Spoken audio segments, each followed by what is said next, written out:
The radical power of softness, redefining strength in a world that demands everything.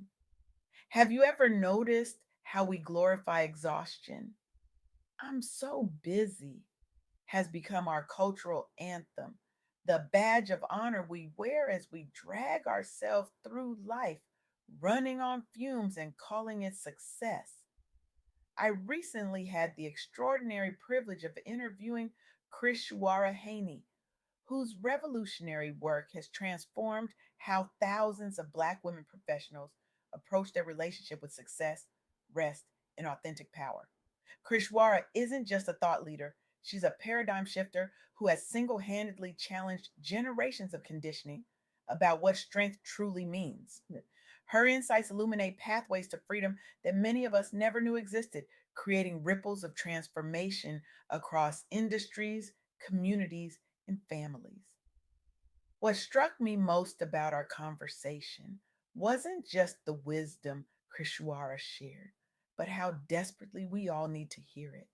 In a world that demands we show up as unbreakable, her message offers something radical: permission to be human. Let me ask you something. When was the last time you felt truly rested? Not just physically, but soul deep rested? When did you last feel like you could breathe without the weight of everyone else's expectations crushing your chest? If you're struggling to remember, you're not alone. We live in a culture that has weaponized productivity, that has convinced us that our worth is measured by our output. That has taught us, especially Black women, that strength means enduring, persevering, pushing through pain until we break, and then getting up to do it all again tomorrow. But what if everything we've been taught about strength is wrong? What if true power isn't found in how much we can endure, but in how authentically we can exist? This is the question at the heart of what I learned from Chrishuara Haynie and is transforming lives. Consider Mary Nayatulos, whose story exemplifies this revolution. After years in corporate America, Tullos found herself physically, emotionally, and spiritually depleted. The narrative that excellence required relentless endurance, that Black women especially needed to be twice as strong while hiding any hint of vulnerability, had nearly destroyed her. But instead of accepting this as inevitable, Tullos did something revolutionary. She created environments where Black professionals could embrace their full humanity without sacrificing their well being. She championed authenticity over performative strength. She established safe harbors within organizations for rest and boundary setting. The results? Thousands benefited from reduced burnout. Innovation flourished when people felt safe enough to bring their whole selves to work. Her frameworks have been adopted across industries, sparking conversations about sustainable success rooted in well being rather than sacrifice. This isn't just a nice story. This is disruption at its finest. Because here's what we forget: systems of oppression rely on our exhaustion. They depend on us being too tired to question, too depleted to resist, too burned out to imagine alternatives. Rest isn't just personal, it's political. And this brings me to the first profound truth I learned from my conversation with Chris Shuara. Adversity does not define you, your response does. Your circumstances, no matter how difficult, do not have the final say over your story. What truly matters is how you rise to meet those challenges with love, determination, and hope. But rising doesn't mean what we've been told it means. It doesn't mean pushing through at all costs. Sometimes rising looks like resting. Sometimes it looks like saying no. Sometimes it looks like choosing yourself when everything and everyone around you demands that you choose them instead. Landis Harwell understood this when she launched a movement encouraging Black women professionals to redefine success through intentional rest instead of burnout culture.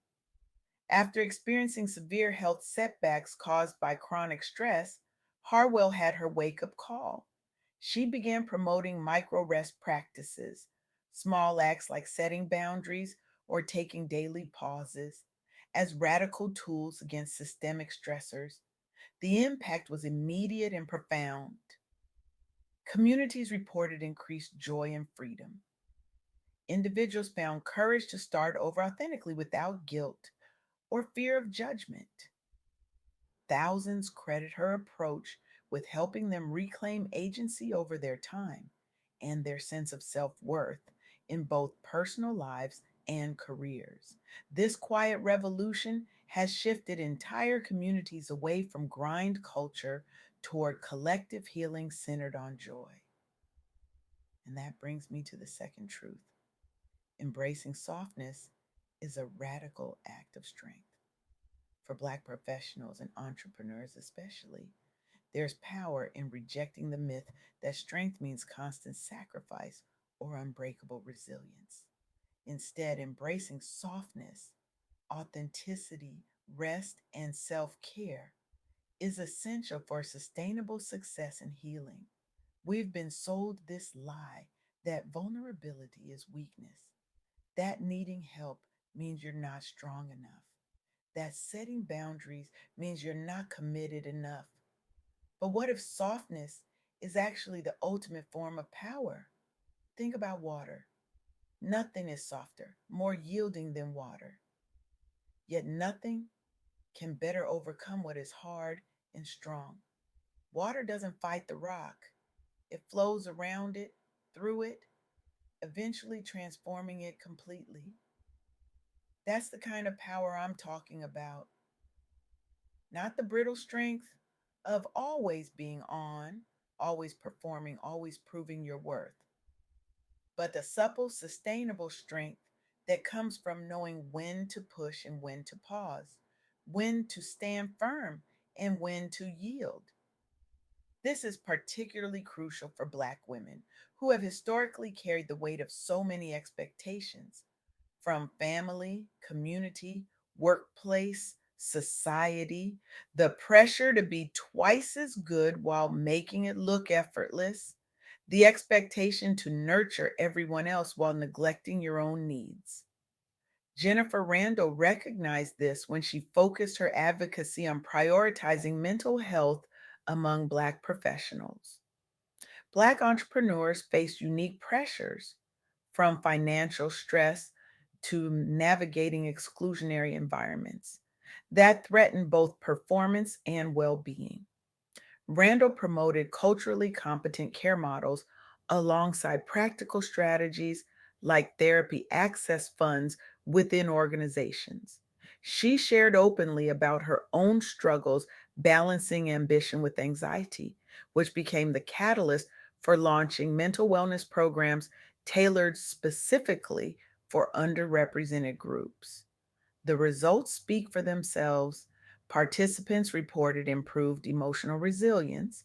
Businesses saw higher retention rates due to decreased burnout. Her efforts have redefined what it means to succeed professionally as wholeness becomes just as valued as productivity.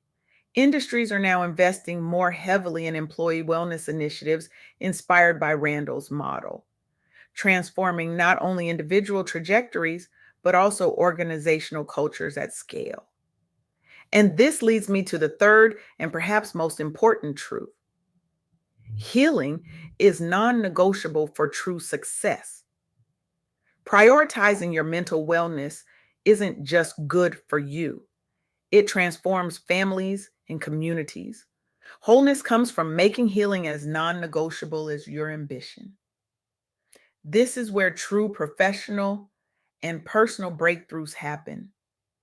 We've been conditioned to believe that success requires sacrifice, that you can't have both achievement and well being, that you must choose between your dreams and your health. This is perhaps the most dangerous lie of all because the truth is you cannot sustainably succeed while running on empty. You cannot pour from an empty cup. You cannot lead others if you're barely surviving yourself. Healing isn't something you get to after you've achieved everything else. It's the foundation that makes achievement possible in the first place. And yet, how many of us put our healing last? How many of us push through pain, trauma, exhaustion, telling ourselves we'll rest later, we'll deal with it later, we'll prioritize ourselves later? Later never comes. This moment, right now, is your invitation to make healing non negotiable, to put your well being at the top of your priority list, not as a luxury, but as a necessity. Because here's what I know for sure after my conversation with Chrishuara Haynie, your power doesn't come from what you can endure, it comes from what you can transform. And transformation begins with you. So, what does this mean practically? How do we actually live these truths in a world that still rewards burnout and glorifies the grind? It starts with one small act of courage, one boundary, one moment of choosing yourself, one deep breath when everything in you wants to keep running. Commit this week to one act that honors your own healing, whether seeking support when needed or giving yourself permission to pause without guilt. Make caring for yourself foundational, not optional, in pursuit of your dreams. Maybe it's saying no to that extra project when your plate is already full. Maybe it's scheduling therapy with the same commitment you schedule client meetings. Maybe it's turning off your phone for an hour each day to simply be present with yourself. Whatever it is, do it with intention. Do it knowing that your rest is resistance, your boundaries are brave, your healing is holy. Because when you choose yourself, you're not just changing your life, you're changing the narrative. You're showing others, especially those who look up to you, that there's another way to live, another way to succeed, another way to lead. You're creating ripples that become waves, that become tsunamis of transformation. I want to leave you with this challenge. What if, starting today, you decided to measure your success not by your productivity, but by your peace, not by your accomplishments, but by your authenticity, not by how much you can bear, but by how deeply you can breathe? What if you decided that your worth is not determined by what you do, but by who you are? This is not just a personal revolution, it's a collective one. Because when enough of us reject the narrative that our value lies in our output, when enough of us embrace our softness as our strength, when enough of us make healing non negotiable, that's when systems begin to shift. That's when cultures transform. That's when we create a world where thriving isn't the exception, but the expectation. So I invite you, no, I challenge you to join this radical revolution of softness, to reclaim your right to rest, to honor your humanity above all else, because your healing matters, your joy matters, your life, not just your labor, matters. And the world doesn't just need what you can do, it needs who you become when you finally unapologetically choose yourself. The revolution begins with one breath, one boundary, one brave act of self love. Are you ready?